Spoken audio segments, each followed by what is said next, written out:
your column yesterday. It's got the talkback lines humming this morning. Has it? Right, okay. Yeah, so you wrote about Pappy. Yeah, Ryan Papenhuyzen. Yeah, I wrote that there was a mysterious approach to a club from a third party to see whether they're interested in Ryan Papenhuyzen.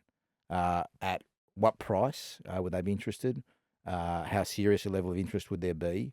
And obviously had this whole story denied by Melbourne because they're saying they don't want to get rid of Ryan Papenhuyzen. It's an interesting one because I know for a fact there was someone associated with the Storm asking questions of a Sydney club, I'll say, to see. Name names. No, I'm not going to name names. Name names. We had this conversation off air, Chammy. I told you I'm not going to name names. I'll say it on air as well. So the Storm have gone to the Sydney club and said, well, no. A third party, right, it's a way a club can do things without necessarily doing things. It's like a degree of separation. Yeah. Just say you're a Storm sponsor, right? And you know someone at a Sydney club, you might just pick up the phone or bump into them and say, hey, listen, if this happened, what would happen? Yeah. Would you have interest? Okay. And they might say, Was no. the club interested? You didn't write that part. The club is undecided. Okay. But I think there would be clubs. And look, I spoke to Ryan Papenhuyzen, I messaged Ryan Papenhuyzen prior to the story going to print. I wanted to check with him how he felt about it, whether he'd heard anything about it, and he said it was the first he's heard of it. Yep.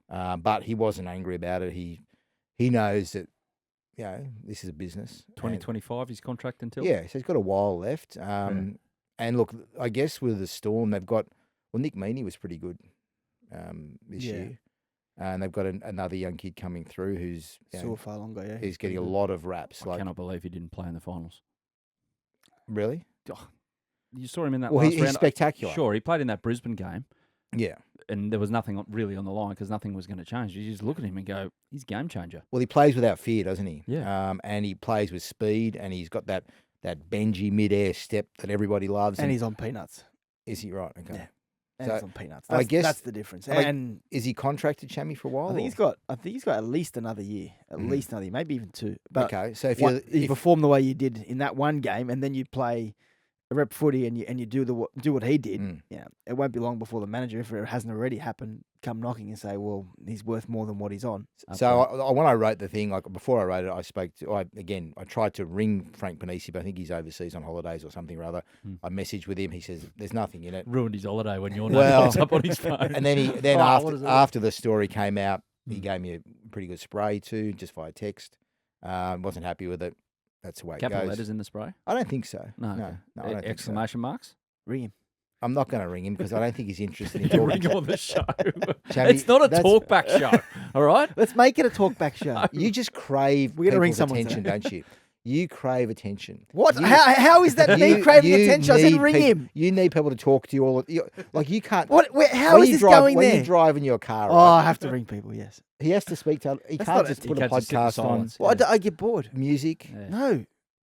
Okay. Sometimes depends. If it's after like 9:30 at night, and I can't ring somebody. I'll listen to music. So you ring me sometimes. Say you're awake. Well, no, I'm not awake. I know. Once the sun goes down, I ain't ringing you. But to the point you made though, about people ringing up on behalf of clubs, it happens a lot, but also happens in other ways where it's a distancing way, isn't it? I'm not saying in this situation with Ryan Papenhuyzen, but sometimes managers can get a feel for a situation and think, you know what, I could, if there's issues with his management company, I could try and get him a deal and then go back to the player and say, mate, let's just say it is Ryan Papenhuyzen and a manager did it. Say, hey, mate, I've got $1 million on the table here from the Bulldogs or Parramatta or St. George.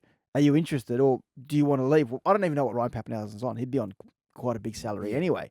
But they do that, then go back to a player in the hope that the player then wants to leave. Then that manager can get their portion, their percentage of a deal. Sometimes it's done without the player's knowledge. Yeah.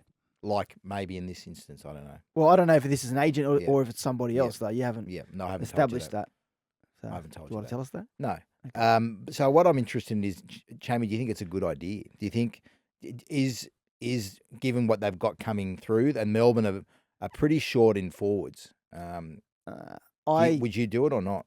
If I was Melbourne or if I was another club? Well, if you're Melbourne. If I was Melbourne and I wasn't chipping in for him, I'd consider it. If you think this kid is that good, like we've seen him play twice. Yeah, I know. Yeah. They've got him coming through 3 the system. times They know I've what seen his him play, work ethic's like. Yeah. They know what he can do off the field in terms Yep. of being a leader. So there's far more that goes into it. But I think on the surface, you would look at it, yeah.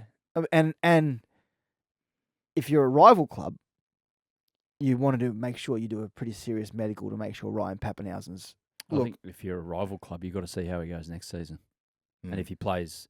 Then you might lose what's the he chance. playing? You might lose that Do they opportunity. want it now? Do you get the feeling that the club approached him for next year? I felt like, I don't know, I'm not saying if it's a club approaching anyone. I'm just saying I felt like the approach was made with a view to making it happen sooner rather than later. Do they want something in return? Well, you're right. They are short on forwards. I think that the losses, the players that they by the lost way, to Melbourne the are saying none Dolphins- of this is happening. Yeah, Just so you know, I know. Melbourne are saying this is not happening. You're asking me hypothetically if I Yeah. was the Melbourne Storm, if I'm Frank Panisi screening your calls, would I engage in conversations? I'd look at it and see where it led to. But the problem is when you look at something, as you said, when you're at arm's length from something, you can deny and there's not going to fracture the relationship. When you actually get in the middle of it, then Ryan Papenhuyzen starts to think, well, these guys are trying to get rid of me. Yeah. So Pappy got to, I interviewed him at length about, must be 2 or 3 weeks ago. And he, after his injury, he said that he managed to get 93% of his speed back. So he could reach 93% of what he was. Is 93% Ryan Papenhuyzen the elite player that he was? I mean, he relied on his electric speed. You know that try scored in the grand final. That was amazing when they beat Penrith all those years ago, and he was at his peak. You know, Yeah. I think he won the Clive Churchill. I would look. He's had some wretched luck. Yeah, awful. And if he's, I don't know exactly. Do you know what he's on? Is No, it look, seven I figures or think- close to? Is it? I think it'll be high. Yeah, towards between that. 8 and a million, right? towards that. If you go through the list of clubs, and you said to me it's a Sydney club, Souths don't need a fullback. They got Latrell, and if they need to change, they can make changes. It won't be the Roosters.